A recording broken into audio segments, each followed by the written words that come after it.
से भी press conference हुआ, क्या कहेंगे? कल से आप देखे होंगे, कल से हम लोग तमाम मुसलमान कायद मिल के जद्दोजहद कर रहे हैं। कल रहमान साहब के घर के अंदर 4 बजे मीटिंग हुई थी। वो मीटिंग ख़त्म करके हम हमारे उलमा इकराम के पास सबील इरशाद में गए थे, हमारे अमीर शरीयत के पास। अमीर शरीयत के पास जाके बैठ के बात करने के बाद ये फ़ैसला लिया गया है, ये जो भी है जो हमारा जो 4% रिजर्वेशन जो था 2B का रिजर्वेशन जो है, ये गवर्नमेंट जो निकाल दी गई है उसके लिए हम क़ानूनी फ़ाइट करेंगे करके तय किए।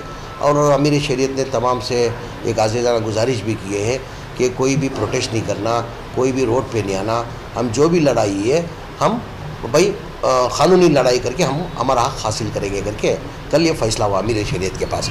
अभी हाल ही में हमारी पार्टी से हमारे AICC इंचार्ज सुरजेवाला साहब ने भी प्रेस मीट करके कहा, हमारे प्रेसिडेंट DK शिव कुमार साहब ने भी प्रेस मीट में कहा, और सिद्धरामैया साहब ने भी प्रेस मीट में कहा। ओपन हमारी पार्टी का तमाम लीडर क्लियर कट इंस्ट्रक्शन है कि ये जो भी किया सरासर गलत है। ये निकाला जो है प्रोसीजर के हिसाब से नहीं निकाले, ये जो भी है सरासर गलत है, ये हाड़ा उड़ी के अंदर निकाला गया है। इसको हम हमारी पार्टी कंडम करती है करके क्लियर कट आज मैसेज दिए। और हमारी हुकूमत आने वाले दिनों के अंदर कांग्रेस हुकूमत आएगी, कांग्रेस हुकूमत में देना में आएंगे, हम लोग इसको सही करेंगे करके वादा किया है। अभी आप देखे होंगे, अभी हमारा जो 4% रिजर्वेशन जो था ये अभी का रिजर्वेशन नहीं है। जब वीरप्पा मोइली जब चीफ मिनिस्टर थे उस टाइम पे रिजर्वेशन लाना करके 6% लाना करके तय किया था। 6% लाना करके बाद में कोर्ट में गया, कोर्ट में जाने के बाद कोर्ट से डायरेक्शन आने के बाद कोर्ट से डायरेक्शन लेट आया तो 6% देना करके तय हुआ था। जब वीरप्पा मोइली चीफ मिनिस्टर थे उन्होंने प्रपोजल दिया था बैकवर्ड क्लास को, और रिपोर्ट जाके 6% देना करके तय हुआ था। जब उनकी जब तक हुकूमत चली गई थी, बाद में रिपोर्ट आने में देरी हो गई। जब हमारे देवेगौड़ा साहब चीफ कर्नाटका के चीफ मिनिस्टर बने उस टाइम पे 6% की जगह 4% दिया गया था, यानी 1994 में दिया। आज लगभग 29 साल हो गए। 29 साल के बाद ये हमारा रिजर्वेशन जो दिया है निकालने की क्या ज़रूरत है, और इतना हड़ाउड़ी में निकालने की क्या ज़रूरत है। हमको मना नहीं है, वकीलिका का 12 नहीं 15% दो, लिंगायत को 15% पूछे थे, लिंगायत 17% दो उनको, हमारा अभ्यंतर नहीं। हमारा निकाल के देने की क्या ज़रूरत थी? जो 30 साल से जो हमारा जो रिजर्वेशन था वो निकाल के देने की ज़रूरत क्या थी करके हमारे डर। जैसा आप बढ़ा के जना, अभी देखो नागमोहन दास का रिपोर्ट 3 साल हो गया आके, इन्हें कौन सी कौम कितने पॉपुलेशन कितना है, उनको क्या करना चाहिए करके हमने डिमांड किया था आपको बीजेपी हुकूमत को कि भाई हाउस के अंदर डिस्कशन करो, असेंबली के अंदर।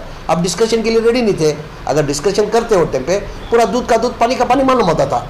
नागमोहन दास की रिपोर्ट आके 3 साल हुआ, 3 साल हुआ, आपने डिस्कशन के लिए रेडी नहीं है। आज भी हम क्या बोल रहे हैं, अभी तमिलनाडु के अंदर, हमारा कर्नाटका के अंदर रिजर्वेशन जो है 56% है, अभी वो तमिलनाडु के अंदर कितना है 76% है। वैसा इंप्लीमेंट करके आप दो ना उनको, वकीलिका को 12 की बजाय 15 दो, जो लिंगायत जो 15 पूछ रहे उनको 17% दो। हमारा हक है, हमको क्यों ना हक करते?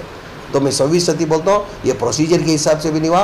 प्रोसीजर के हिसाब से कभी भी कोई भी कैटेगरी जो है रिजर्वेशन जो है अगर लाना है, देना है, अगर निकालना है तो बैकवर्ड क्लास की एक रिपोर्ट लेना चाहिए। यानी बैकवर्ड क्लास की इन लोग रिपोर्ट भी नहीं लिए, इन लोग अपनी मर्जी से पॉलिटिकल गिमिक, पॉलिटिकल फ़ायदा लेने के लिए हाड़ाउड़ी में किया गया है। अगर प्रोसीजर के हिसाब से करेंगे तो कैबिनेट में अप्रूव होकर असेंबली में आना चाहिए, किसको भी रिजर्वेशन देने के लिए भी, किसको रिजर्वेशन निकालने के लिए भी असेंबली में चर्चा होकर होना चाहिए। मगर हमारे को कोर्ट के ऊपर भरोसा है, कोर्ट के अंदर 100% हमारे को ये हमारा इंसाफ हमारे को मिलेगा करके उम्मीद है। मैं आवाम से भी आजीज़ाना गुजारिश करता हूँ, बहकावे में नहीं आना, बहकावे में आने से कुछ नहीं होता है। जैसा कि अमीर शरीयत उलमा इकराम कल फैसला लिए, हम कानूनी लड़ाई करके हमारा हक़ हमारे को हासिल करेंगे।